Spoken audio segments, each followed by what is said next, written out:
Oke, baik sekali lagi selamat sahabat untuk kita semua yang Indonesia. Selamat sore untuk saudara-saudara di Amerika menjelang sabat.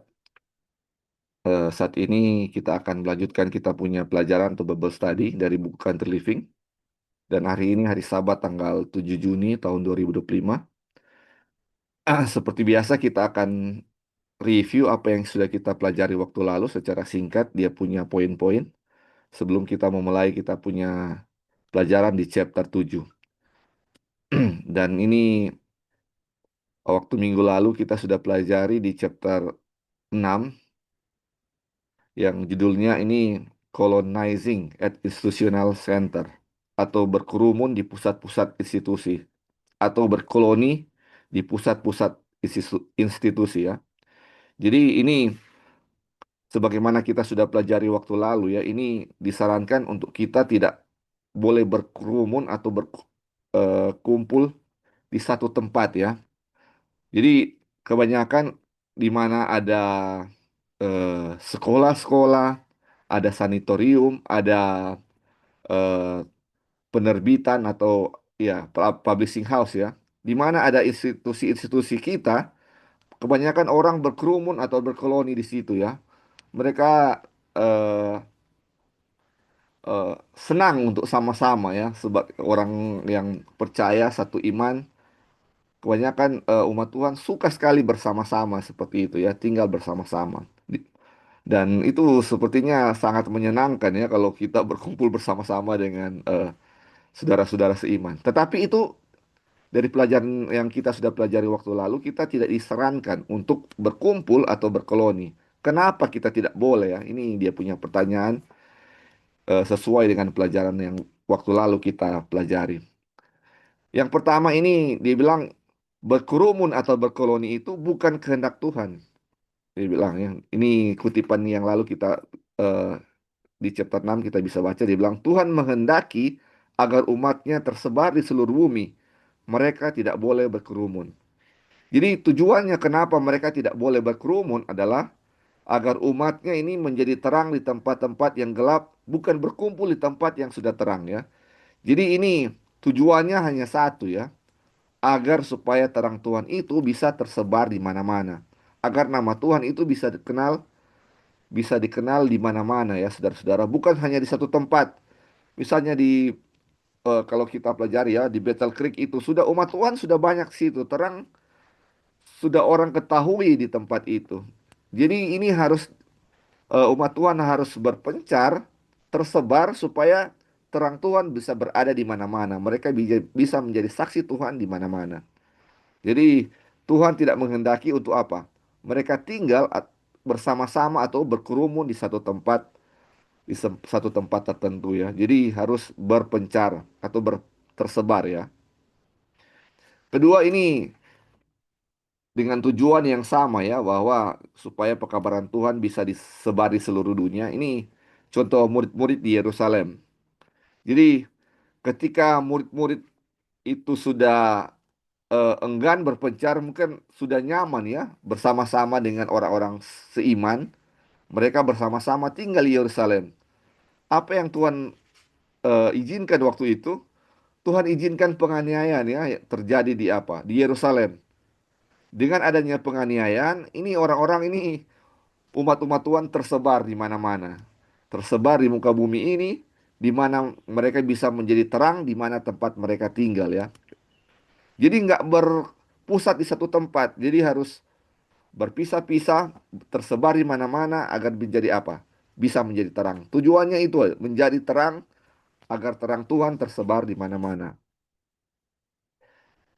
Terus, ini kenapa tidak boleh berkerumun atau berkoloni? Dia bilang menjadi tidak efisien dan sakit rohani. Ini kutipannya di Cel 21 paragraf 4 dia bilang seperti pohon yang ditanam terlalu rapat menjadi kerdil dan tidak sehat. Anggota gereja yang berkerumun menjadi sakit-sakitan secara rohani. Nah, ini dia bilang mereka tidak bertumbuh dalam pelayanan karena tidak melakukan pekerjaan misionaris. Jadi ini dia punya contoh ya, misalnya di jemaat yang besar ini yang waktu lalu kita pelajari. Ini kebanyakan kalau sudah di jemaat yang besar, banyak yang apa? Menjadi tidak aktif ya, saudara-saudara. Menjadi tidak aktif, semua hanya datang ke gereja, hanya pendengar, habis itu pulang, tidak ada aktif untuk sesuatu untuk dilakukan ya. Ini makanya dibilang menjadi sakit-sakit secara rohani. Makanya dianjurkan untuk apa? Eh, apa namanya? Untuk berpencar atau kalau boleh di suatu jemaat yang lebih kecil agar mereka semua anggota jemaat bisa lebih aktif ya, bisa aktif. Ini untuk melakukan pekerjaan misionari atau melakukan pekerjaan penginjilan ya, pekerjaan penginjilan. Jadi kalau pohon itu bisa ditanam terlalu dekat itu dia punya pertumbuhan tidak bagus. Begitu juga katanya anggota gereja yang terlalu banyak dan menjadi tidak aktif itu menjadi sakit-sakitan secara rohani. Menjadi sakit-sakitan secara rohani. Oke, ini terus eh, poin keempat, kenapa kita tidak boleh berkerumun, yaitu ini meninggalkan ladang misi yang luas. Dibilang jika semua berkumpul di sekitar pusat-pusat seperti sekolah, rumah sakit, atau kantor penerbitan, maka tempat-tempat yang lain yang belum dijangkau akan dibiarkan dalam kegelapan. Jadi ini sama ya dengan poin-poin sebelumnya. Sebenarnya ini tujuannya adalah supaya terang Tuhan bisa disebar di mana-mana ya, bukan berkumpul di satu tempat. Ini yang sudah menjadi dia punya isu ya. Di mana-mana ada seperti sekolah atau universitas, rumah sakit atau sanatorium, kantor penerbitan. Di situ banyak orang berkumpul ya, saudara. Selain orang-orang yang bekerja di tempat itu, ada juga yang mungkin tidak bekerja di tempat itu, tinggal di situ ya. Dan dibilang juga kalau misalnya kita kerja di tempat-tempat seperti itu ya, misalnya di kantor penerbitan. Ketika kita kerja di kantor penerbitan dan tinggal di situ, dibilang, sewaktu-waktu kalau Tuhan butuh di tempat lain, kita harus siap untuk apa? Meninggalkan tempat tinggal kita itu. Jadi mungkin kalau kita bekerja di situ mungkin nggak masalah ya kita tinggal di dekat situ ya. Tetapi dibilang kalau sewaktu-waktu dibutuhkan tempat lain kita apa? Harus siap, harus siap. Terus ini poin kelima dibilang melawan prinsip amanat Injil. Jadi amanat Injil bilang pergilah ke seluruh dunia ya. Ini jadikanlah semua muridku. Bukan berkumpul di satu tempat. Jadi amanat ketika kita akan memberitakan Injil, otomatis harus apa? Pergi ya ke seluruh dunia, bukan diam di satu tempat.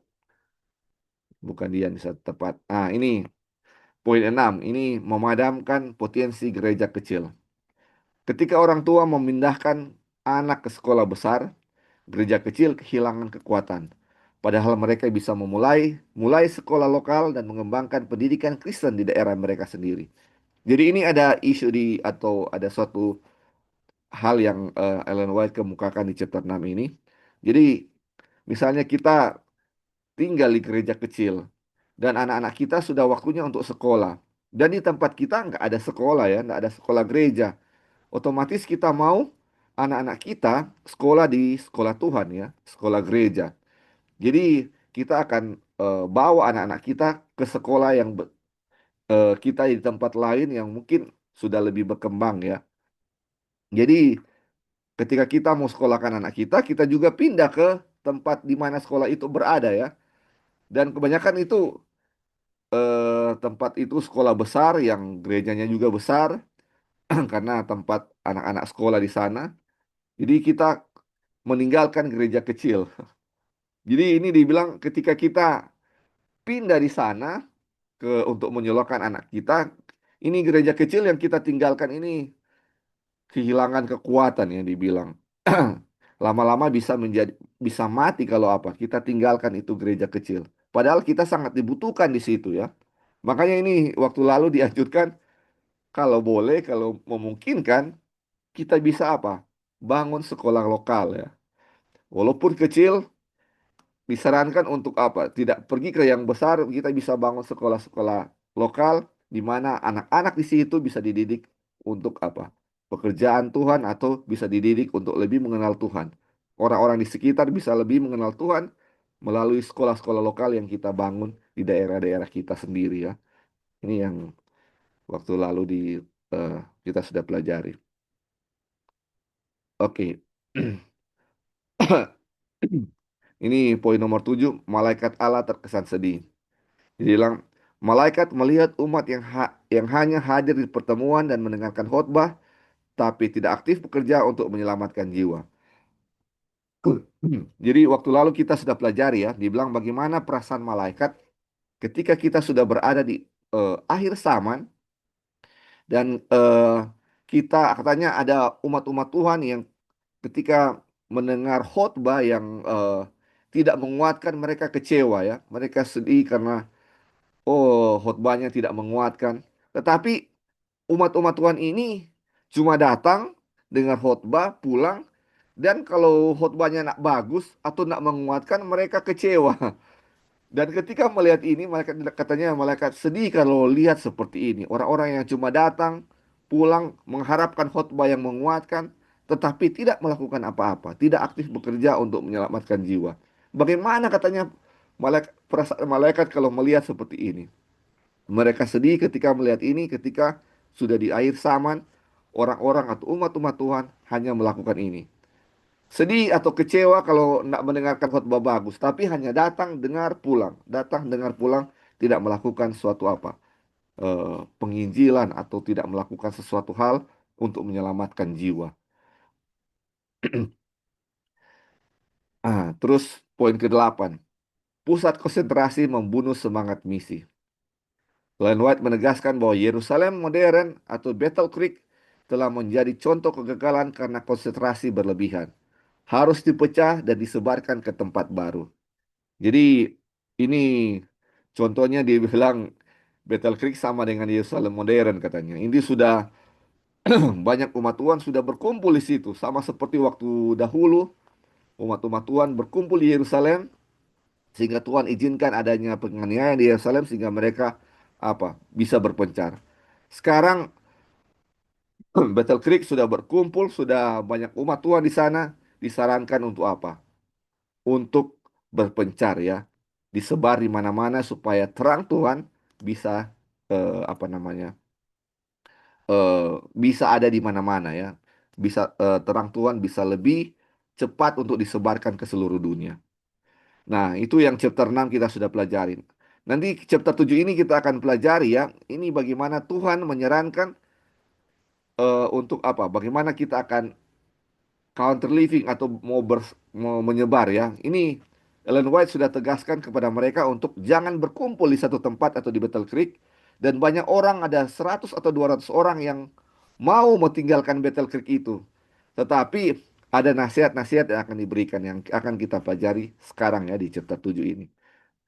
Dan dia punya sumber dari chapter 6 di mana di chapter 6 ini bilang bahwa di Battle Creek sudah apa? Terjadi eh, kegagalan karena sudah umat Tuhan sudah berkerumun di sana. Oke, itu yang kita sudah pelajari ya di chapter 6. Mungkin saudara-saudara ada mau tambahkan sesuai dengan apa yang sudah kita pelajari di chapter 6 ini.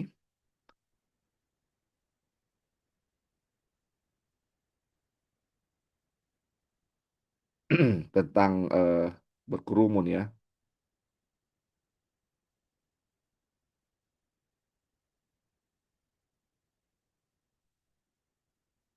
Berkerumun di pusat-pusat eh, apa namanya? Pusat-pusat institusi.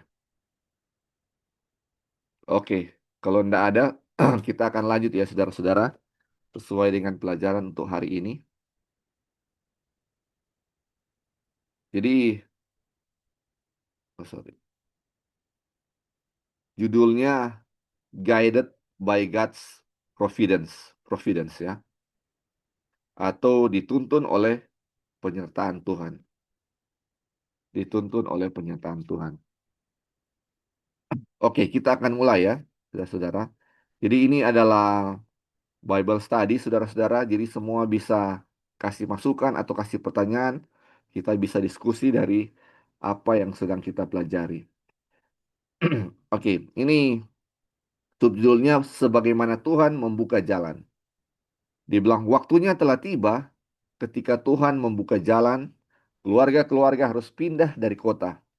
Anak-anak harus anak-anak harus dibawa ke pedesaan. Orang tua harus mendapatkan tempat yang sesuai dengan kemampuan mereka. Jadi ini seperti yang sudah kita pelajari ya sebelum-sebelumnya dari chapter 1, ini bagaimana pentingnya untuk pindah dari kota ke desa. Ini dibilang salah satu yang kenapa harus pindah adalah bagaimana anak-anak itu harus dididik di pedesaan. Jadi di mana waktunya akan tiba, dia bilang atau ini dia bilang the time has come atau telah tiba. Ini Tuhan akan buka jalan untuk keluarga-keluarga pindah dari kota ke desa. Jadi, saudara-saudara, Tuhan akan bukakan jalan ya. Tuhan akan bukakan jalan. Jadi ini bukanlah pekerjaan kita manusia. Kadang-kadang kita mau berusaha dengan kekuatan kita. Banyak keterbatasan. Tetapi ini kita harus lihat ya. Ini janji Tuhan bahwa dia yang akan apa? Membuka jalan untuk kita bisa pindah dari kota ke desa. Terus dibilang, orang tua harus mendapatkan tempat yang sesuai dengan kemampuan mereka. Jadi kita akan apa? Mendapatkan tempat sesuai dengan kemampuan kita. Terus dibilang, meskipun tempat tinggal itu mungkin kecil, namun harus ada tanah yang berhubungan dengan tempat tinggal itu yang dapat ditanami.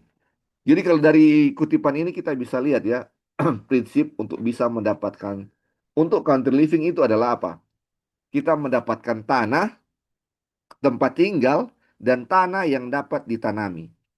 Tempat tinggal, yang kedua, tanah yang dapat ditanami. Dibilang tempat tinggal itu tidak harus mewah atau harus besar. Dibilang walaupun kecil itu tidak apa-apa ya, tidak apa-apa. Mungkin kecil, dia bilang mungkin kecil, tapi dia punya prinsip adalah tanah yang dapat ditanami. Tanah yang dapat ditanami. Jadi ini harus ada tempat tinggal walaupun kecil, tetapi harus tak ada tanah yang dapat ditanami ya. Itu dia punya prinsip, tempat tinggal dan tanah. Oke, kita lanjut. Para orang tua, Tuhan akan menolong umatnya. Para orang tua dapat membeli rumah-rumah kecil di pedesaan dengan tanah untuk bercocok tanam. Nah, ini seperti yang kita sudah baca sebelumnya. Di mana mereka dapat memiliki kebun dan di mana mereka dapat menanam sayur-sayuran dan buah-buahan kecil untuk menggantikan daging yang sangat merusak darah kehidupan yang mengalir melalui pembuluh darah. Jadi saudara-saudara ini eh, bagaimana disarankan untuk apa? Kita bisa country living, bisa tinggal di pedesaan, dapat membeli rumah-rumah yang small homes ya, rumah-rumah kecil, supaya di mana kita dapat bercocok tanam ya. Di mana katanya ketika kita bercocok tanam, menanam sayur, buah-buahan kecil, ini untuk katanya menggantikan daging ya, yang sangat merusak darah kehidupan yang mengalir melalui pembuluh darah. Jadi ini bagaimana ketika kita tanam, kita bisa makan sayur dan buah-buahan untuk menggantikan daging. Jadi ketika kita masih tinggal di kota ya saudara-saudara, ini justru kalau misalnya kita mau hidup sesuai atau mau reformasi kesehatan, mau makan makanan yang sehat, justru itu bisa lebih mahal daripada ketika kalau kita di kota kita justru kehidupan untuk misalnya mau jadi vegetarian atau apa, itu biaya hidupnya bisa lebih mahal daripada tidak vegetarian ya. Ini makanya hal-hal ini bisa kita praktekkan lebih baik ketika apa? Kita tinggal di country ya. Ketika kita tinggal di country. Jadi ketika misalnya kita masih di kota, kita mau misalnya vegetarian atau apa, akan sangat susah karena misalnya kita akan cari sumber-sumber protein yang bisa menggantikan daging. Misalnya tahu tempe. Tahu-tahu tempe sekarang kita tahu ya ini semua dari kedelai atau kedelai import yang berasal dari Amerika yang dia punya ukuran besar dan sama yang kita tahu itu semua GMO ya yang tidak bagus untuk kesehatan dan rata-rata sebagian besar bukan rata-rata ya sebagian besar itu dari itu ya dari tempe atau dari kedelai import ya karena itu lebih murah semua hampir semua tempe dan tahu dari situ ya Jadi sangat tidak eh, aman sekali kalau sebenarnya ya kalau mau ambil menggantikan sumber protein dari tahu dan tempe itu ya. Karena jarang sekali yang orang membuat tahu tempe dari kedelai lokal ya. Sangat jarang, sangat jarang. Kebanyakan ambil dari kedelai import yang kita tahu itu GMO yang berasal yang dari Amerika. Makanya ini dibilang ya, sebaiknya kalau kita misalnya bisa country living, bisa tinggal di pedesaan yang ada rumah kecil dan tanah, kita bisa tanam sayur-sayuran, buah-buahan ini untuk apa? Menggantikan daging ya, untuk menggantikan daging. Yang kita tahu apa namanya merusak darah kehidupan yang mengalir melalui pembuluh darah.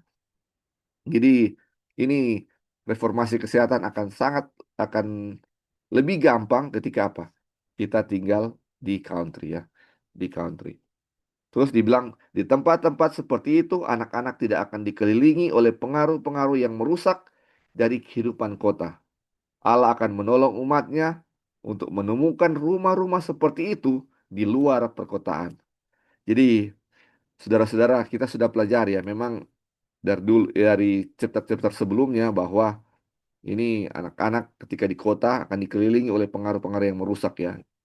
Terus dibilang ini yang menjadi pengharapan kita ya, dibilang Allah akan menolong umatnya untuk menemukan rumah-rumah seperti itu di luar perkotaan. Jadi ini saudara-saudara, kembali kita diingatkan akan janji Tuhan bahwa Dia akan tolong umatnya untuk menemukan rumah dan tanah yang dapat ditanami, sayur dan buah-buahan kecil. Tuhan akan tolong itu di luar perkotaan atau di country ya. Tuhan yang akan tolong kita untuk mendapatkan tanah-tanah, tanah dan rumah seperti itu ya, yang Tuhan sudah eh, sarankan untuk kita. Jadi Dia sarankan seperti apa dan Dia akan tolong untuk mendapatkan sesuai dengan apa yang Dia sarankan bagi kita. Nih, puji Tuhan ya. Oke, sampai di sini saudara-saudara, ada yang mau tambahkan dari Boleh sebagaimana bisa Tuhan? dengar? Ya, oke, silakan, silakan. Bisa dengar ya? Bisa dengar, bisa. Oke. Jadi itu chapter sebelumnya itu Iya, kenapa alasan optimisme itu kan dibuat untuk jadi musuh kan masih kita harus berpencar gitu. Jadi kita ingat itu pelajaran dari relasi profesional yang setiap orang Israel itu harus jadi misioneri dengan iya, Injil. iya, Jadi itu waktu kita lihat pelajaran ini bagaimana sekali ya maksudnya kita jadi terang gitu lah kita iya, harus jadi misioneri jadi salah satu kita terpanjang ini kita bekerja dan kita menjadi terang hanya kita berada dan itu tujuan Tuhan menurut saya Injil itu distribusi semuanya begitu dan kemudian yang melalui baru ini kita lihat dalam petunjuk untuk Injil yang perlu diperhatikan itu adalah bertanah sekali gitu. Dua dengan cara saya iya kan. Jadi waktu bunganya kecil, masa yang penting ada tanah untuk putus-putus ya suara. dapat dengan Nah, ada bisa dapat dengar. dengar tapi ada putus-putus. Oh, oke. Nah, Jadi walaupun ini bunganya lebih itu bagus. kecil, ya bunganya itu kecil, tapi asal ada tanah untuk bisa tanam buah dengan sayur-sayuran, ya Iya, kan? iya, Jadi saya pun di sini ya, mau beli yang organik, sayur-sayuran dengan sekali itu sangat mahal mau beli yang organik. Tapi kalau terus living, kalau mau tanam sayur buah yang organik itu iya. makanannya itu bisa bertahun ya. Mm, Jadi dan bukan hanya berlimpah-limpah itu fresh mau dimakan. Jadi kalau iya, kita bisa makan sayur yang fresh, buah-buah yang fresh itu nggak perlu makan lagi karena kebutuhan gizi itu sudah tercukupi gitu. Jadi kalau orang tinggal di kota itu, orang harus beli sayur, harus beli buah, kalau mau beli organik mungkin lebih mahal. dan apa kebutuhan gizi mungkin tidak cukup, mungkin harus disuapi dengan ditambah dengan makanan daging. Jadi kita lihat bagaimana benefit-benefit yang Tuhan berikan di sini untuk kita di country living. Dan juga satu hal penting yang diingatkan di sini adalah kalau kita beli tanah apa rumah itu cocok dengan orang punya keuangan juga. Iya, Jangan kita membeli sesuatu yang over budget istilahnya, mau rumah yang besar atau yang gimana gimana, tapi um, keuangan tidak mungkin kan gitu. Jadi sesuai dengan budget dan kemudian Tuhan yang akan tuntun gitu. Jadi setiap langkah kita tuh tuntun di mana Tuhan mau kita ada rumah walaupun kecil tapi ada tanah untuk sayur-sayuran dan buah untuk memenuhi kebutuhan gizi kita dan juga untuk in the future ya bisa jual dan beli dan juga untuk kita bisa kalau di chapter sebelumnya kita bisa berdagang jual yang kita tanam atau juga membuka restoran dan jadi potensi-potensi yang di dalam hidup living ini Tuhan berikan kepada kita untuk kita bisa lakukan apa yang kita harus lakukan di dalam living. Oke, itu aja, Li. Thank you. iya, oke. Thank you. Ya, jadi itu ya tujuan Tuhan untuk kita bisa country living ya, untuk bisa memiliki rumah walaupun kecil sesuai dengan kemampuan kita dan tanah untuk bisa menanam sayur-sayuran dan buah-buahan ya. Buah-buahan yang kecil atau sayuran-sayuran yang menyehatkan ya. Kalau kebanyakan kita beli sudah banyak dia punya pestisida atau banyak yang sudah ada GMO ya seperti kedelai-kedelai yang dibuat tahu tempe itu sudah tidak sehat ya. Ketika kita mau hidup sehat, tapi sebenarnya apa yang kita makan itu bukan menyehatkan, tetapi justru membuat sakit ya. Makanya ini disarankan untuk apa? Kita bisa country living dan bisa menanam menanam untuk kita apa? Makan ya. Mungkin ada lagi yang mau tambahkan, saudara-saudara, sebelum kita lanjut. Oke, kalau belum ada kita lanjut ya. Ini subjudulnya To Help Open the Way, untuk membantu membukakan jalan. Dibilang semakin lama seiring berjalannya waktu, orang-orang kita harus meninggalkan kota-kota. Selama bertahun-tahun kita telah diinstruksikan agar saudara dan saudari kita dan terutama keluarga-keluarga yang memiliki anak-anak harus merencanakan untuk meninggalkan kota-kota saat jalan terbuka bagi mereka untuk melakukannya. Banyak yang harus bekerja dengan sungguh-sungguh untuk membantu membuka jalan. Jadi ini kembali ya, ini dia punya ajakan supaya apa umat-umat Tuhan apa namanya meninggalkan kota ya atau instruksi untuk meninggalkan kota. Terutama ya apa? Ada anak-anak ya. Ini dibilang terutama yang memiliki anak-anak harus meninggalkan kota saat jalan terbuka bagi mereka. Jadi tadi dibilang Tuhan akan apa? Membuka jalan. Tuhan akan menolong umatnya untuk mendapatkan tempat di luar kota ya atau di luar perkotaan atau di country. Tuhan akan tolong untuk mendapatkan tempat di country. Nah, dibilang ke saat jalan itu dibuka bagi mereka untuk melakukannya, kita harus apa? Ikuti ya, ikuti. Jadi Tuhan akan membukakan jalan, kita mengikuti apa yang Tuhan sudah bukakan bagi kita ya. Kadang-kadang kita berjalan sendiri, Tuhan belum buka, tuh kita sudah paksa ya untuk pergi. Jadi ini ada dia punya tahap-tahap di mana Tuhan buka dan kita menurut apa yang Tuhan sudah eh, apa tolong untuk kita lakukan. Jadi ketika kita akan tinggalkan, Tuhan akan tinggalkan kota itu sebelumnya Tuhan apa? Sudah bukakan jalan bagi kita. Terus dibilang banyak orang yang bekerja dengan sungguh-sungguh untuk membuka jalan ya. Terus dibilang tetapi sampai ada kesempatan bagi mereka untuk pergi, selama mereka masih tinggal, mereka harus sangat aktif dalam melakukan pekerjaan misionaris. Betapapun terbatasnya lingkup pengaruh mereka. Jadi ini Jadi ketika kesempatan itu belum ada, ketika kita masih menunggu Tuhan untuk membukakan jalan bagi kita, ketika kita masih tinggal di kota, dibilang seperti itu, kita harus apa? aktif dalam melakukan pekerjaan misionaris. Walaupun pekerjaan di kota itu dibilang itu terbatas di punya lingkup ya. Mungkin ada sesuatu yang tidak kita tidak bisa lakukan ya. Tetapi ketika kita masih di kota, kita harus apa? Aktif ya.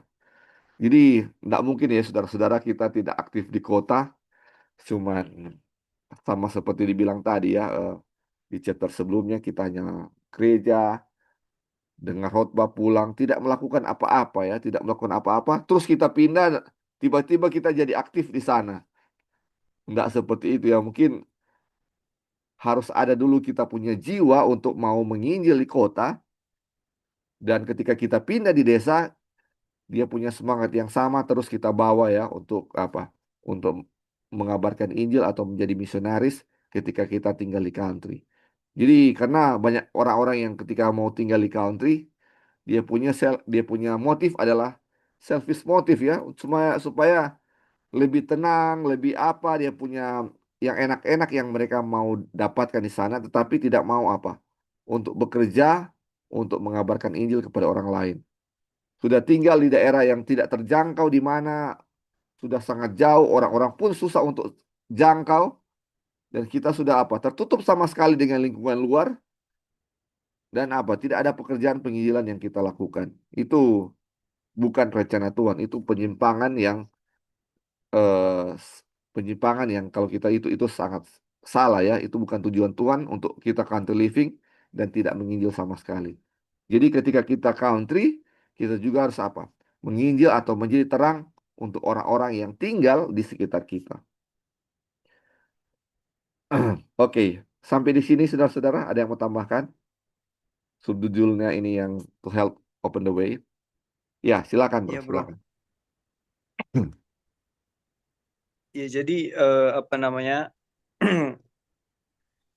kita belajar dari pengalaman yang sudah-sudah, eh, di awal-awal memang konsep yang salah yang sempat kita pahami bahwa kalau country living itu karena pertama untuk eh, membentuk karakter, which Ya, is sesuai kutipan itu benar, iya, tetapi motif yang terdorong adalah undang-undang hari Minggu lah, iya betul. baru nanti tidak bisa jual belilah, eh, tanpa melihat faktor bahwa ternyata kita juga ada di country living itu bukan konteksnya sembunyi, tetapi justru di sana kita juga ada kesempatan untuk tetap melakukan pelayanan Iya betul. dalam arti menyampaikan kebenaran Kristus, ya.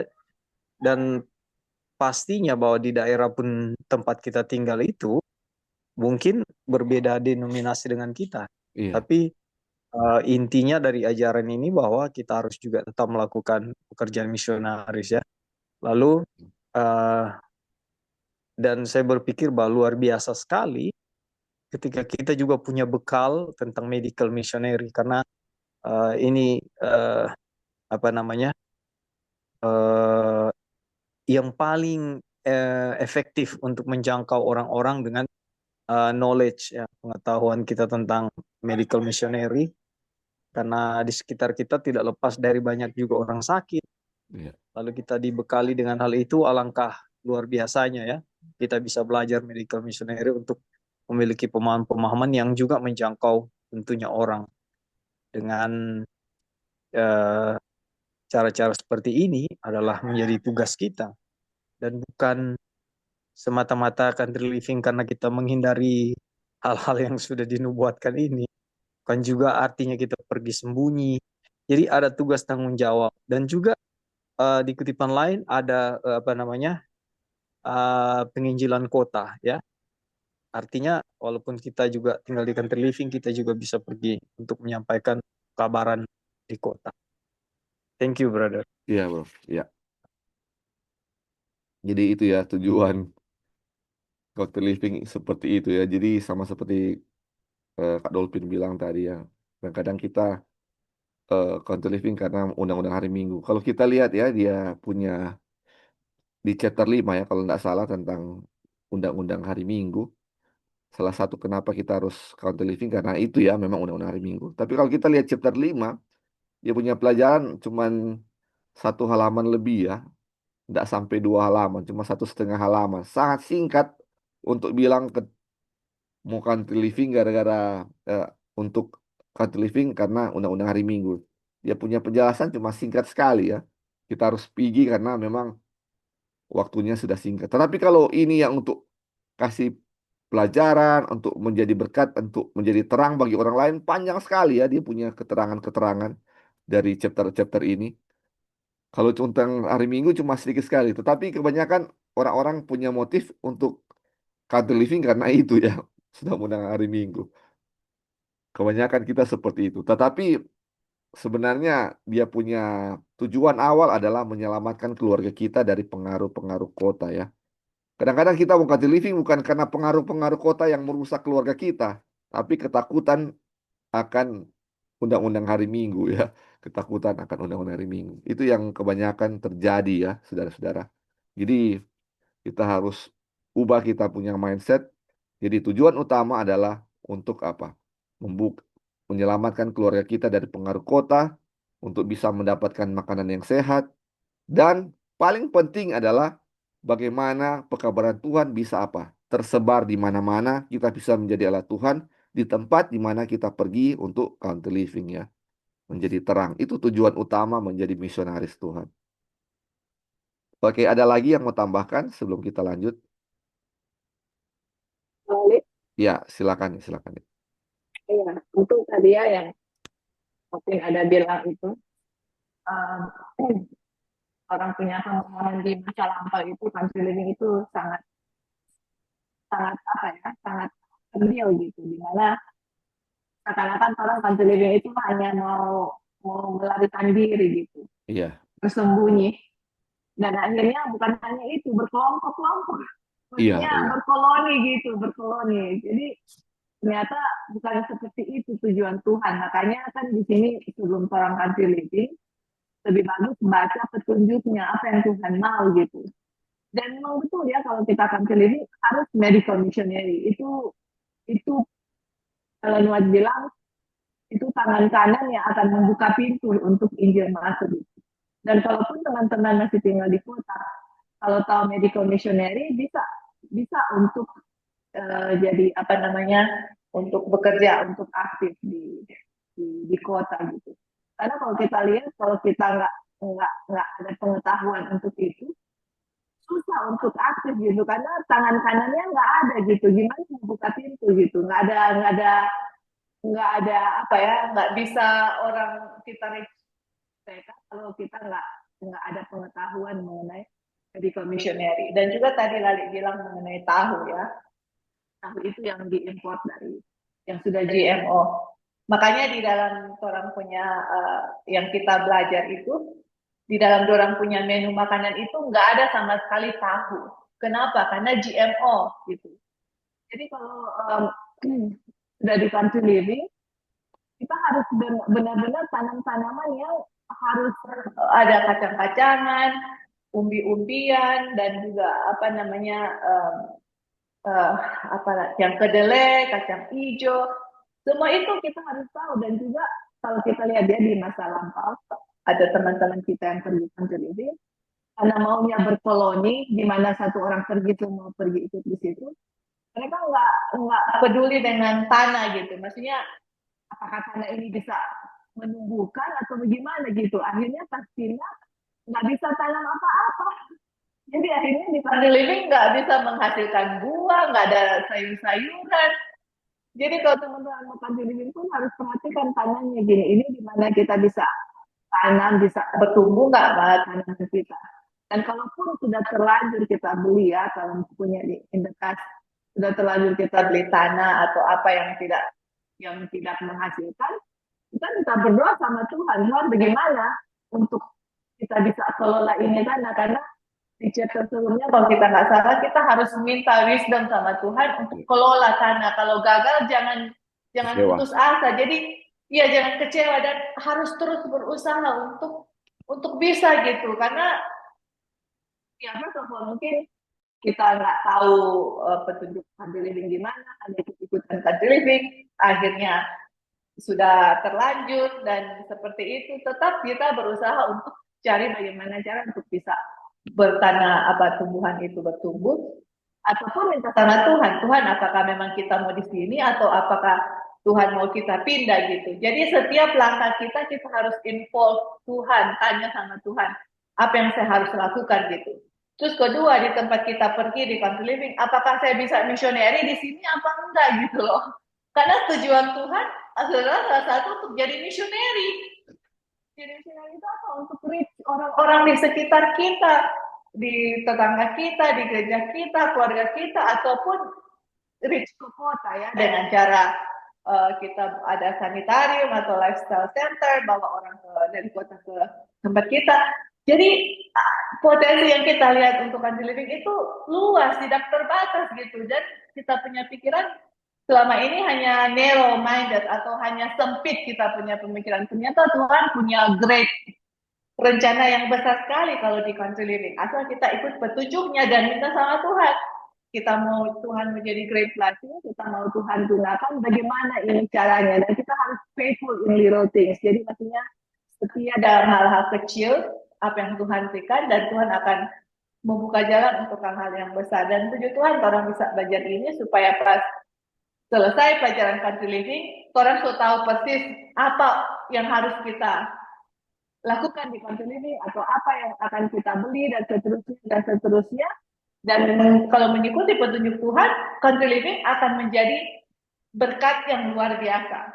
Kenapa orang-orang nggak mau country living? Karena mereka lihat orang-orang di country living sepertinya menyusahkan gitu loh. Maksudnya hidupnya kok jadi begini gitu loh. Bukannya jadi channel of blessing untuk orang lain, tapi malah nggak bikin apa-apa, malah beli-beli lagi makanan di toko, seperti hidupnya sama aja di kota, seperti begitu gitu loh, nggak ada apa yang dilakukan gitu. Tapi itu di country living, kalau kita ikut petunjuk Tuhan, akan menjadi berkat yang luar biasa untuk kita dan keluarga dan juga menjadi saluran berkat untuk orang lain supaya Injil itu bisa diberitakan ke orang lain.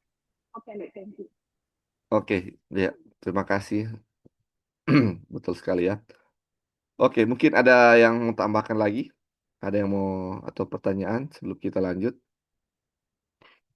Jadi tujuan kita untuk bisa country living adalah menjadi berkat bagi orang lain ya.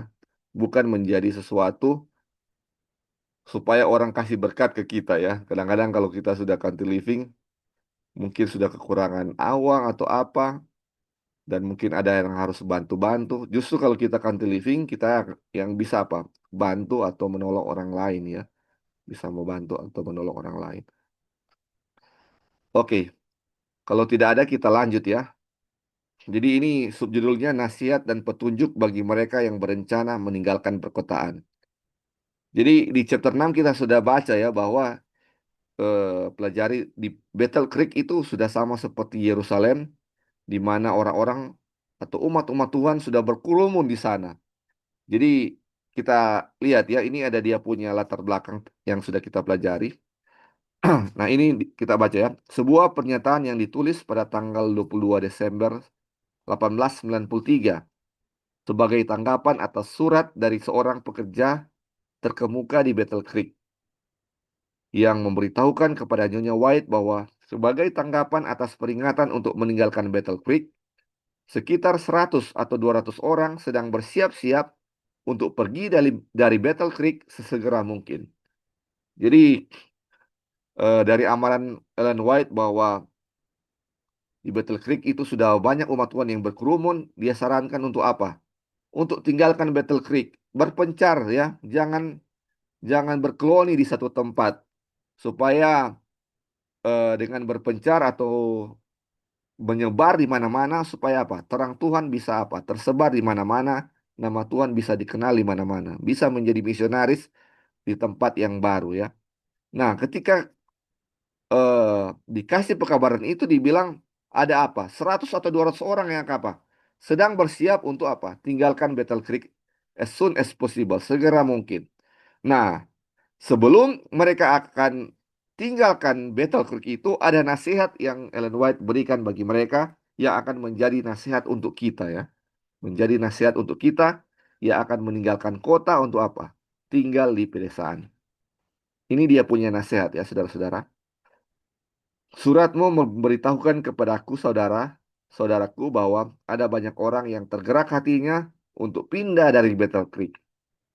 Ada kebutuhan yang sangat besar akan pekerjaan ini yang sedang dilakukan dan sekarang.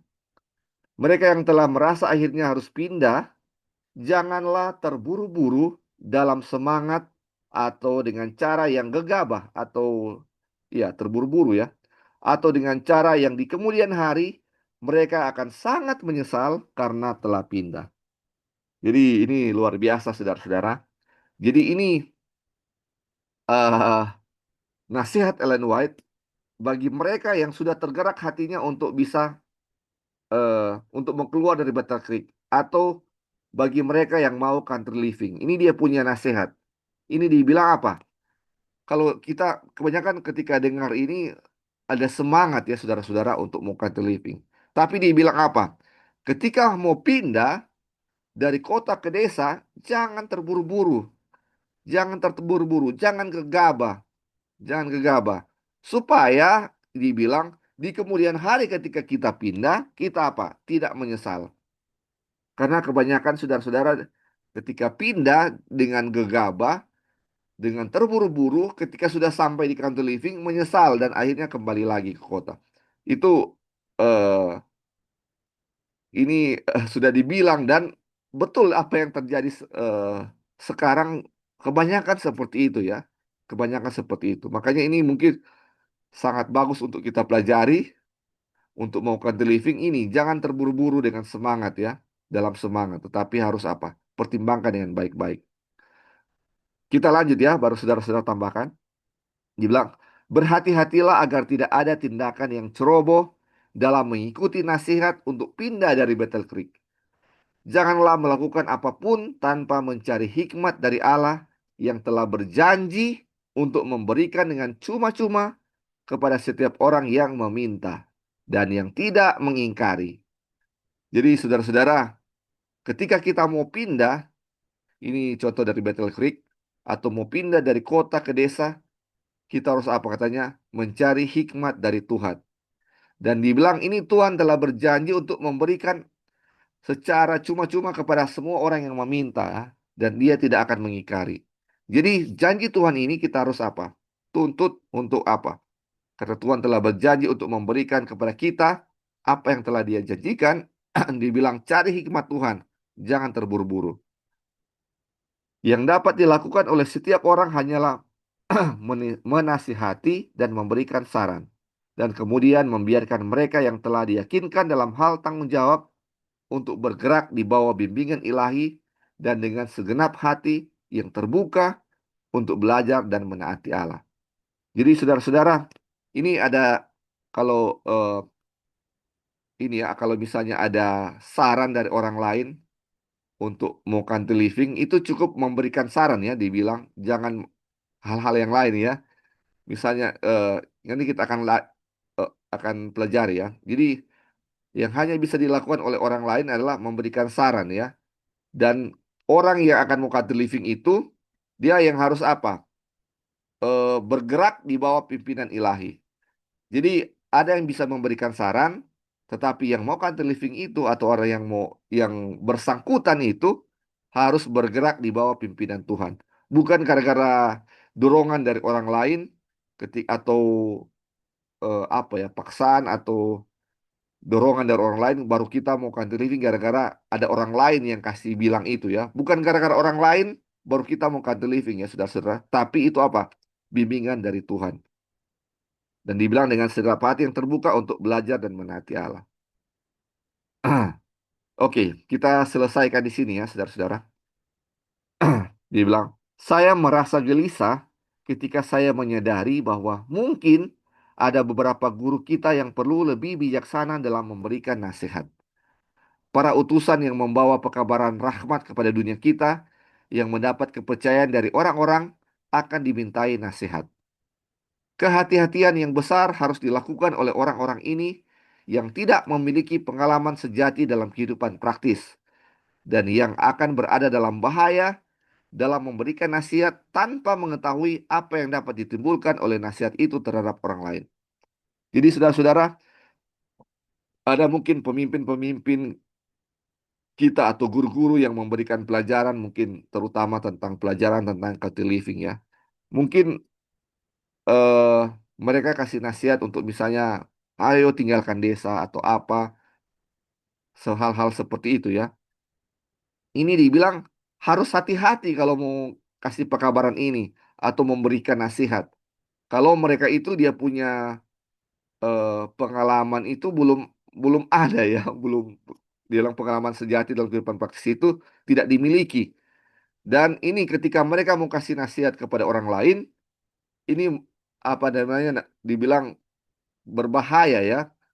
Nanti nasihat mungkin yang dia akan berikan itu dia punya efek itu di kemudian hari tidak baik ya.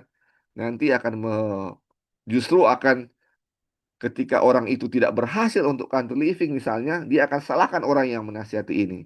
Jadi akan terjadi suatu hal yang tidak baik ketika apa? Salah untuk memberikan nasihat. Jadi ini dibilang kehati-hatian.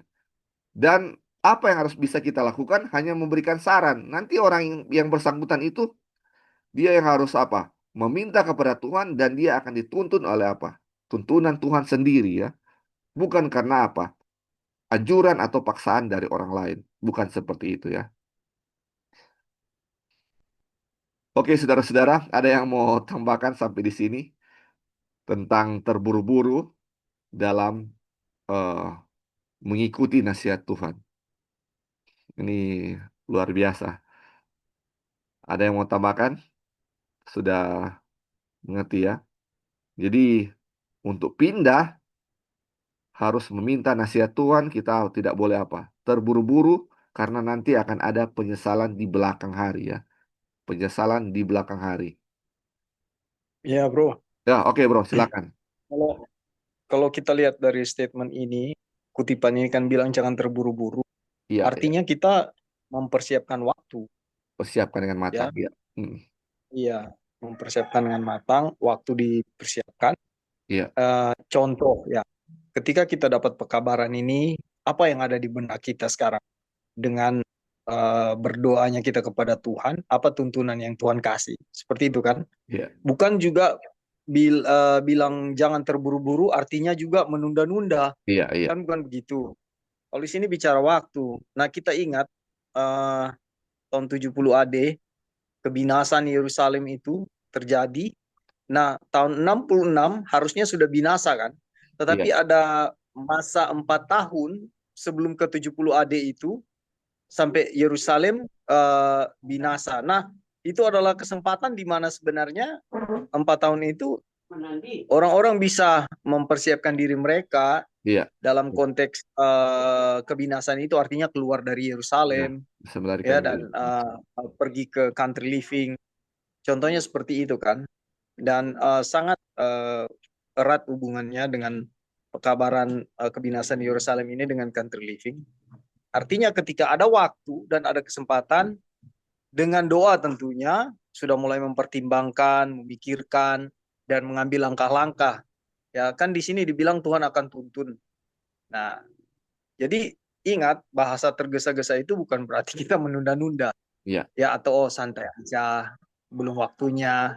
Nanti penyesalan yang tadi brother bilang pada akhirnya kita akan menyesal tiba-tiba sudah dekat waktunya, sudah lihat tanda-tanda yang begitu apa namanya lebih intens, lebih hari lebih intens, lalu kita baru mau ambil keputusan, akhirnya segala sesuatu bisa dikatakan terlambat atau kacau balau lah karena nanti jatuhnya tergesa-gesa seperti itu. Terima kasih brother. iya. Oke, terima kasih, bro. Jadi ini dia punya bahasa Inggrisnya in rush manner ya. Ini kebanyakan kalau kita lihat dari contoh yang sudah kita pelajari waktu lalu tentang Lot, kenapa dia justru Lot ini terburu-buru. Dia keluarnya terburu-buru bahkan ditarik oleh malaikat karena menunda-nunda. Sudah waktunya untuk keluar, dia masih bertahan di Sodom. Akhirnya secara paksa ditarik ya, dan ini dalam dalam rush manner dengan sikap iya, terburu-buru dia tinggalkan, akhirnya banyak yang dikorbankan ya. Dia punya istri salah satu yang dikorbankan ketika karena terburu-buru, tidak siap mental, akhirnya menjadi tiang garam. Jadi ini juga bagi kita ya. Di lain pihak kita dibilang kita harus segera bersiap. Di lain pihak dibilang jangan terburu-buru. Jadi maksudnya ini seperti ini ya, saudara-saudara. Jadi ketika dibilang dikasih apa namanya, dikasih nasihat untuk pergi meninggalkan kota, artinya kita ketika dikasih itu, kita harus bersiap dari waktu itu ya. Bersiap untuk pergi meninggalkan kota. Jangan pikir, jangan terburu-buru, kita nggak ada persiapan sama sekali, nanti sudah waktunya baru mau cepat-cepat pindah. Jadi bukan seperti itu ya. Jadi ketika dikasih pekabaran, ada rencana bagaimana untuk kita pindah ya. Dan dibilang Tuhan akan memimpin untuk membuka jalan. Jadi akan ada waktu dengan setiap rencana kita, Tuhan akan buka jalan untuk kita bisa pindah di waktu yang Tuhan sudah tentukan bagi kita. Jadi segeralah untuk apa? Mengadakan persiapan. Ketika Tuhan buka jalan, kita bisa melangkah di apa? Di bawah pimpinan Tuhan. Jadi bukan karena masih jangan terburu-buru, kita tidak ada apa? Persiapan sama sekali. Jadi bukan seperti itu ya. Jadi persiapan sama sekali, pemikiran yang matang, apa yang akan kita lakukan di sana. Nanti kita akan baca ya sebelumnya, apa yang akan kita lakukan di sana, itu sudah kita apa? Rencanakan sebelumnya ya. Sehingga kita pindah dengan rencana yang matang, sehingga apa? Tidak ada penyesalan di belakang hari. Jadi kebanyakan kita ketika terima ini, tidak ada persiapan yang matang, selfish motive, kita tidak tahu apa yang harus kita lakukan di sana. Akhirnya itu yang menjadi suatu penyesalan dan dibilang rush manner ya. Berpindah karena terburu-buru. Takut akan ini, takut akan itu. Akhirnya dengan motif yang salah, itu yang menjadi apa? Penyesalan. Dan justru bisa menjadi batu sandungan bagi orang lain yang apa? Yang mau pindah. Oke, ada lagi yang mau tambahkan, saudara-saudara? Kalau tidak ada, kita lanjutkan ya. Ini subjudulnya The Gift to Counsel. Ini karunia untuk menasihati. Jadi ini masih ada hubungan dengan eh, subjudul sebelumnya ya, di mana ada orang-orang yang mau menasehati. Tapi dibilang ada batasnya, kita hanya ada batas untuk menasehati, dan biarlah orang yang bersangkutan itu yang berhubungan dengan Tuhan meminta nasihat atau bimbingan Tuhan untuk melakukan eh, country living ya, khususnya country living. Jangan kita memaksakan atau memberikan sesuatu kalau kita tidak mempunyai pengalaman praktis. Nah ini sejujurnya karunia untuk menasihati. Dia bilang, beberapa orang memiliki wawasan tentang berbagai hal, memiliki kemampuan untuk menasihati. Ini adalah karunia Tuhan. Pada saat-saat ketika pekerjaan Tuhan membutuhkan firman, nasihat yang baik, hikmat, dan tegas, mereka dapat mengucapkan kata-kata yang akan menuntun pikiran-pikiran yang bingung dan berada dalam kegelapan untuk melihat seperti kilatan cahaya matahari yang menerangi jalan yang harus mereka tempuh, yang telah memenuhi mereka dengan pertanyaan-pertanyaan yang membingungkan dan mengacaukan pikiran-pikiran mereka selama pembelajaran dalam berminggu-minggu dan berbulan-bulan. Jadi ini eh, ada orang-orang ya yang khusus yang Tuhan kasih eh, dia punya talenta ya untuk menasehati, dan itu dibilang itu adalah karunia Tuhan. Dan ada pada saat-saat tertentu dalam pekerjaan Tuhan kita butuh nasihat dari orang-orang ini yang ada hikmat, ada pemberian untuk memberikan nasihat ya. Dan orang-orang ini ketika mereka memberikan nasihat dari firman Tuhan ini bisa membuka katanya seperti cahaya matahari yang akan menerangi jalan dan bisa membuka pikiran kita ya, membuka pikiran kita dari yang kacau, banyak pertanyaan-pertanyaan yang dibilang berminggu-minggu atau berbulan-bulan ada di pikiran kita, mengacaukan pikiran kita. Dan ketika kita minta nasihat mereka sesuai dengan firman Tuhan, dibilang itu akan terbuka ya bagi kita. Terus dibilang ada penguraian penerangan jalan di hadapan mereka Dan Tuhan telah membiarkan sinar mentarinya masuk, dan mereka melihat doa-doa mereka dikabulkan, jalan mereka menjadi jelas. Tetapi beberapa nasihat yang gegabah dapat diberikan. Hanya keluar dari Battle Creek, meskipun tidak ada yang jelas tentang kemajuan apa yang akan mereka buat dalam kemajuan rohani untuk diri mereka sendiri atau orang lain dengan melakukan ini. Jadi saudara-saudara, akan ada dua macam nasihat atau advice yang akan diberikan oleh orang-orang. Jadi ada orang-orang tertentu yang Tuhan kasih dia punya hikmat atau dia punya karunia untuk memberikan nasihat. Dan orang-orang ini sangat berguna ya, sangat membantu untuk menolong kita membuka pikiran kita dari mungkin pertanyaan-pertanyaan yang sudah lama ada di pikiran kita. Tetapi ada orang-orang tertentu juga yang memberi hikmat ketika untuk country living, khususnya country living ini. Mereka cuma bilang, keluar Jo, keluar, pergi keluar dari Battle Creek. Tidak bagus untuk berkerumun. Tapi tidak ada nasihat untuk apa yang mereka mau lakukan ketika keluar dari Battle Creek. Atau untuk kemajuan rohani mereka sendiri, apa yang harus mereka lakukan. Atau untuk mengabarkan Injil bagi orang lain, apa yang harus mereka lakukan. Tidak ada sesuatu yang dinasihati untuk itu. Jadi itu dibilang nasihat yang gegabah ya. Menyuruh keluar tanpa suatu tujuan yang pasti yang apa yang harus dilakukan di sana. Jadi ini yang harus apa namanya kita dibilang berhati-hati untuk meminta nasihat. Dan kalaupun kita bagian orang yang memberikan nasihat, kita juga harus apa? Lebih berhati-hati. Harus apa? Mencari hikmat Tuhan untuk memberikan nasihat yang tepat sesuai dengan firman Tuhan. Jangan seperti yang ada waktu itu ya. Jadi akan ada seperti itu. Jadi kita harus minta kepada Tuhan, minta pertolongan Tuhan supaya Tuhan bisa tunjukkan mana yang orang-orang yang bisa memberikan nasihat dengan hikmat Tuhan yang diberikan Tuhan karunia untuk menasihati ya. Oke, sampai di sini saudara-saudara, ada yang mau kasih tanggapan atau pertanyaan? Silakan dari karunia untuk menasihati.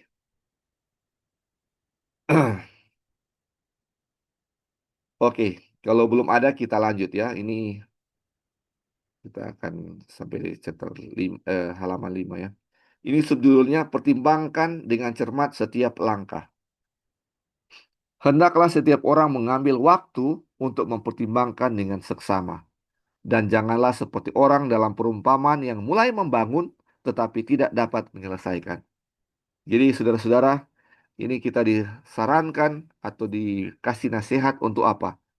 Mempertimbangkan dengan seksama apa yang kita akan tempuh. Jadi kalau kita sudah mulai, kita harus dapat menyelesaikan. Tapi jangan seperti perumpamaan yang dibilang sudah mulai membangun tetapi tidak bisa menyelesaikan. Jadi harus pertimbangkan dengan seksama ya. Minta petunjuk dari Tuhan. Janganlah kamu melakukan sesuatu sebelum kamu mempertimbangkan dengan seksama segala sesuatu yang akan ditemukannya. Segala sesuatu yang akan kamu lakukan haruslah dipertimbangkan dengan seksama.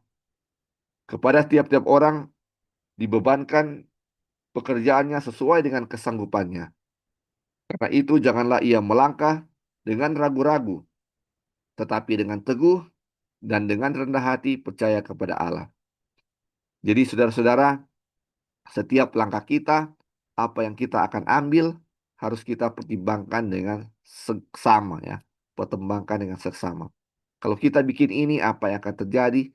Bikin ini, apa yang terjadi? Kita sudah pertimbangkan ya. Nah, ketika kita sudah pertimbangkan segala sesuatunya dengan baik, maka melangkahlah dengan tidak ragu-ragu. Karena sudah apa? Kita sudah pertimbangkan dengan seksama dengan meminta petunjuk Tuhan. Jadi ketika itu kita sudah melangkah dengan apa? Tidak ragu-ragu karena sudah dipertimbangkan dengan baik. Bukan eh kadang-kadang kalau kita bilang melangkahlah dengan ragu-ragu ya kita dengar melangkahlah dengan ragu-ragu, dengan tidak ragu-ragu. Jadi ketika dibilang melangkah dengan tidak ragu-ragu tanpa mempertimbangkan apa-apa kita sudah melangkah ya saudara-saudara. Akhirnya jadi penyesalan karena ada kekecewaan di sana, ada ketidakberhasilan di sana. Makanya dibilang dengan rendah hati, kepercaya kepada Tuhan, pertimbangkan segala sesuatu dengan matang, dan melangkahlah dengan tidak ragu-ragu. Itu dia punya kunci ya. Dia bilang, mungkin ada orang yang terburu-buru melakukan sesuatu dan masuk ke dalam suatu permasalahan yang tidak mereka ketahui.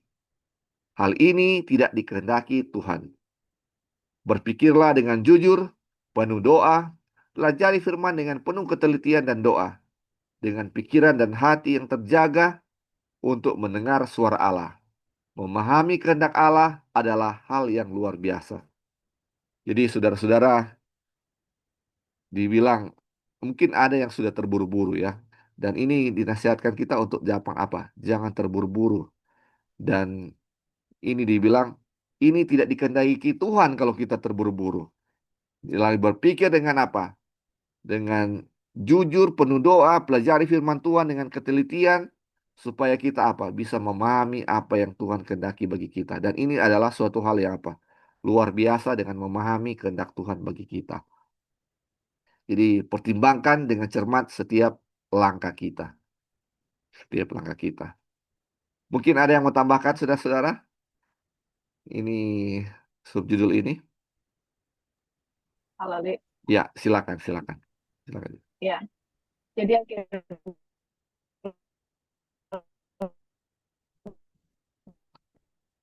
Putus-putus, nggak bisa dengar suaranya.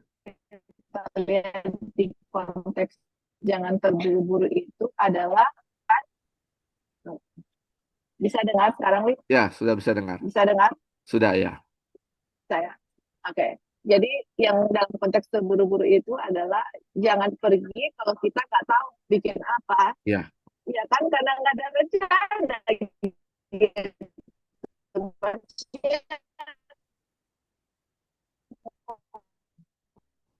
Keluar terus kemana gitu. Country living begitu in the past ya, teman-teman di masa lalu. Begitulah, hanya ikut gitu. Satu udah keluar country living, ikut gitu. Tapi nggak ada rencana di country living itu apa gitu. Yang penting keluar dari kota gitu. Nah, dalam konteks nggak terburu-buru ini adalah ada plan, ada rencana. Oke, saya mau country living. Dalam buku country living itu Tuhan mau apa? Oh, ada rumah yang sesuai dengan budget kita. Kedua, bisa tanam sayur-sayuran dengan buah-buahan. Terus ketiga, kita mau menginjil. Kalau menginjil itu gimana, apa yang harus kita lakukan. Ada rencana, ada tujuan-tujuan Tuhan yang harus kita pertimbangkan, dan tempat kita pergi apakah itu sesuai dengan apa yang Tuhan tulis di bukan living gitu. Nah, dari situ kita pertimbangkan dan kita doakan. Kan itu dia bilang, doakan, melangkah sesuai dengan petunjuk Tuhan, melangkah dengan kerendahan hati. Nah itu, jadi jangan, dalam konteks jangan terburu-buru itu bukan berarti, oh iya Ellen dan jangan terburu-buru, ya udah kita tidak terburu-buru, bukan seperti itu. Tidak terburu-buru itu artinya you need to make plan gitu ya. Jadi selama kita masih tinggal di kota atau saya mau cari country living adalah jangan terburu-buru itu artinya jangan pergi tanpa ada plan. Tapi pas orang belajar buku country living sudah tahu apa rencana Tuhan, start to make plan. Mulailah bikin plan. Jadi jangan pulang nggak terburu-buru terus kita nggak bikin apa-apa gitu. Jadi start untuk make plan. Oke, kalau Tuhan maunya di sini, tempat tinggalnya ini gimana? Strategis di sini, ini gitu. Itu semua harus dipikirkan gitu. Pas kita lihat, oh ini sesuai dengan cara Tuhan A, B, C, D.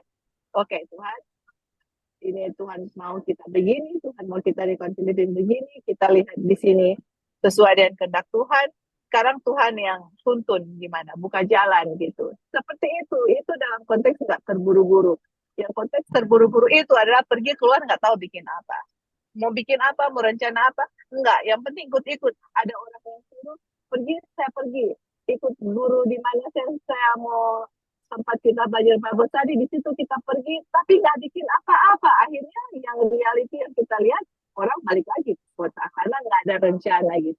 Hanya ikut-ikutan, terburu-buru keluar tanpa ada plan, malah pergi country living, buku country living pun mungkin nggak dibaca gitu.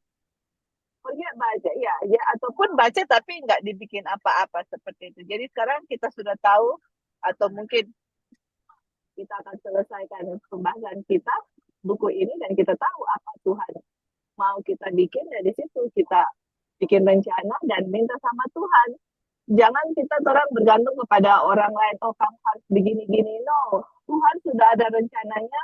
You need to ask God. Masing-masing family, individual bersama Tuhan.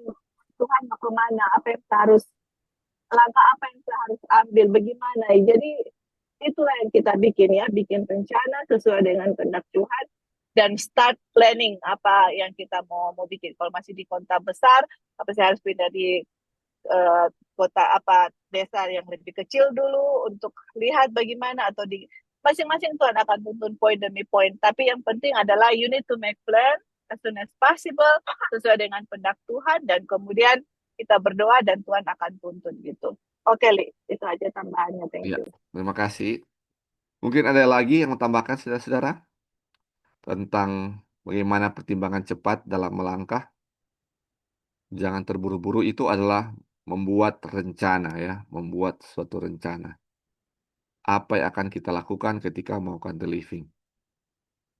Apakah itu termasuk bertanam, mau tanam apa? Tapi yang terpenting adalah ketika kita melakukan the living tempat itu bagaimana kita mau menginjil kepada orang lain. Itu sudah kita pikirkan ya. Dan Tuhan akan bukakan jalan bagi kita ya. Tuhan akan bukakan jalan karena itu adalah janji Tuhan kepada kita. Nah, kalau tidak ada kita lanjut ya. Ini mungkin subjudul terakhir. Ini diperlukan rencana yang jelas. Saya menyampaikan nasihat kepada jemaat di Battle Creek untuk melangkah di dalam petunjuk Allah. Ada kebutuhan akan kepindahan Anda, banyak dari Battle Creek, dan ada juga kebutuhan akan rencana yang jelas tentang yang akan Anda lakukan ketika Anda keluar dari Battle Creek. Nah, ini yang sudah dibilang tadi ya. Ada rencana yang jelas tentang apa yang Anda lakukan ketika Anda keluar dari Battle Creek. Ada rencana yang jelas ketika Anda akan keluar dari kota. Apa yang akan Anda mau lakukan di sana? Ada rencana jelas di situ. Janganlah pergi dengan tergesa-gesa tanpa mengetahui apa yang akan Anda lakukan. Oh, para pemimpin, orang-orang yang bijaksana dan penuh perhatian, yang akan menjadi penasihat yang setia, yang memiliki wawasan tentang sifat manusia, yang tahu bagaimana mengarahkan dan menasihati dalam takut akan Allah. Jadi saudara-saudara ini dinasihatkan juga ya bagi para pemimpin-pemimpin yang bijaksana, yang di mana orang-orang datang untuk meminta nasihat bagi mereka. Dibilang ini ya, yang tahu memiliki eh, apa namanya, bagaimana wawasan tentang sifat manusia. Ini dibilang ya, untuk menasihati orang-orang supaya apa? Jangan tergesa-gesa tanpa mengetahui apa yang akan dilakukan. Jadi kalau kita pun akan menasihati orang untuk melakukan hal ini, kita harus mengajarkan kepada mereka apa yang harus mereka lakukan ketika mau pindah. Semua sudah direncanakan. Jangan pindah dengan terburu-buru, artinya ketika kita pindah tidak tahu apa yang kita melakukan di sana. Hanya pindah tetapi tidak ada rencana. Akhirnya akan jadi ada apa? Penyesalan atau ada kegagalan. Nanti kita akan belajar ya untuk selanjutnya di mungkin besok eh, ketika ada kegagalan itu mungkin ada kerugian material. Jadi ketika kita pindah akan ada kerugian-kerugian kalau kita gagal ya, tidak mempertimbangkan segala sesuatu dan mungkin akan menjadi suatu kekecewaan bagi kita ya. Kalau kita gagal dan kita akan menyalahkan orang lain yang memberi nasihat kepada kita. Aduh, itu sering dan sudah terjadi kita lihat ya. Makanya ini sangat disarankan bagi kita untuk meminta kepada Tuhan, berdoa dan merencanakan segala sesuatu sebelum kita akan pindah ya, sebelum kita pindah dari kota. Atau ini contohnya dari Battle Creek untuk keluar ke tempat yang lain. Semua harus dipertimbangkan secara matang, diminta dalam doa kepada Tuhan dengan sungguh-sungguh. Baik saudara-saudara, sampai di sini kita punya pelajaran. Mungkin ada yang mau tambahkan sebelum kita akan tutup dalam doa. Boleh ditambahkan Ya, sedikit. silakan, silakan. Jadi tadi orang sudah belajar di paragraf di atas sebelumnya, itu kan tree living, orang harus menjadi seorang peneliti firman yang Ya, betul-betul yang sungguh-sungguh belajar firman Tuhan. Dan yang di paragraf terakhir ini bilang, orang adalah seorang penasihat ya, seorang penasihat yang bisa menuntun orang lain dalam kebenaran. Kalau orang nak memiliki hal ini, orang country living, orang punya pengetahuan cuma cocok tanam aja, bagaimana bertahan hidup di kebun. Jadi meaningless lah begitu. Jadi Ellen White bilang jangan buru-buru, orang harus betul-betul mendalami pelajaran firman Tuhan. Iya, Mesti betul. seorang yang bijaksana. Semua hal yang orang harus miliki untuk pergi ke country living. Iya. Jadi memang baik sekali untuk pelajari buku country living ini. Dan saya tahu banyak yang sudah country living, tapi saya kurang yakin mereka baca semua ndak ini buku country living ini dari bab 1 sampai akhir, atau bagaimana kurang tahu juga ya. Tapi ada baiknya orang belajar lebih dalam, mengerti firman Tuhan, orang bisa menjadi penasihat untuk orang lain, baru kita ke country living. Pokoknya semua harus ada persiapan lah dari sekarang. Jadi saatnya sekarang apa yang orang pikirkan adalah persiapan untuk menuju ke country living. Jadi seperti itu, Li. Iya, Thank you, Li. ya, terima kasih. Betul ya, saudara-saudara. Jadi untuk pengetahuan kita mau ke living bukan cuma pengetahuan tentang bercocok tanam ya. Ingat tujuan kita untuk disebar di mana-mana, sama seperti keluar dari Battle Creek atau keluar dari kota juga, adalah untuk mengabarkan Injil atau menjadi misionaris bagi orang lain ya, untuk keselamatan orang lain, keselamatan kita dan orang lain. Bagaimana kalau kita mau jadi misionaris tapi kita bukan pelajar Injil yang teliti ya, kita nggak belajar firman Tuhan, mau jadi terang seperti apa ketika kita mau keluar untuk menginjil. Jadi ini secara kompleks ya saudara-saudara, ini persiapan kita baik secara rohani, mental, jasmani ini harus dipersiapkan ya. Jadi bukan cuma sekedar mau tanam-tanam, tetapi kita punya kerohanian kita tidak apa, kita tidak pedulikan. Jadi ini memang harus harus apa namanya, harus seimbang semuanya ya. Kita belajar firman Tuhan, belajar cocok tanam, belajar bagaimana mungkin untuk menolong orang lain, itu semua kita bisa pelajari ketika kita akan country living ya. Ini ini saudara-saudara, ini bukan perkara yang mudah, yang gampang untuk dilakukan. Makanya dibilang ini biarlah kita apa? Mau minta petunjuk Tuhan, mau minta petunjuk Tuhan. Di chapter 1 kita sudah dibilang ya, untuk merencanakan, untuk mau dan melakukan sesuai dengan Filipi itu ya. Itu semuanya Tuhan. Untuk mau ke living, Tuhanlah yang akan menggerakkan hati kita. Untuk melakukan bagaimana untuk kita bisa pindah, biarlah itu Tuhan yang melakukannya. Ini adalah perintah Tuhan, dan kalau kita melakukan dengan kita punya kekuatan, akan sangat sulit ya saudara-saudara, akan sangat sulit. Banyak hal yang akan dikorbankan untuk ini kesenangan dunia yang akan kita korbankan. Kalau kita mau pakai kita punya kekuatan daging, kita tidak akan bisa ya. Ini semuanya kita harus minta dari Tuhan ya. Tuhan yang tuntun segala sesuatu supaya ketika kita pindah menjadi sesuatu apa? Berhasil seperti yang direncanakan Tuhan.